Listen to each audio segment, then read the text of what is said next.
testing people on their knowledge. Let's find out what they really know. Get away from the multiple choice and true-false tests. And what we did is we go to what I call a qualification-based system. When I was in the military, on submarines, you had 9 months to learn the entire ship. It wasn't just your own area. You had to know the entire ship. You had to go through kind of what they call a qualification card, where each card had different areas of the ship that you had to go sit down with one of the senior guys and explain to them how their system worked. And they would ask you questions about it. Show me where this valve's at. Show me what happens if this. What do you do if you troubleshoot that? And then you went through the whole ship. Well, at the end of the 9 months, you sat down with a qualification board. And it's something that I carried over when I was a senior subsea, and even as a superintendent in the office.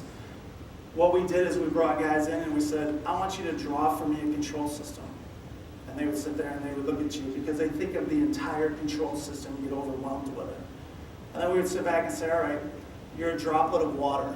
I want you to come through the potable water system, go through the mixed tank, go out the HPU pumps, go down the rigid conduit line, and I want you to be fired out of the lower annular. I want you to draw for me that system. If they could draw the basics of the system, it let us know that they had a general understanding of how the system worked. We were testing them at a higher level of thinking instead of just saying true, false, multiple choice, and seeing if they could just guess and get the right answer.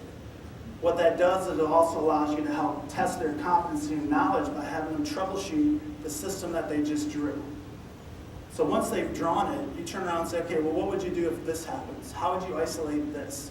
We would even let them draw the wrong system and then ask them troubleshooting questions, and they would turn around and say, oh, hang on a second, I drew this wrong, and then they would go back and fix it.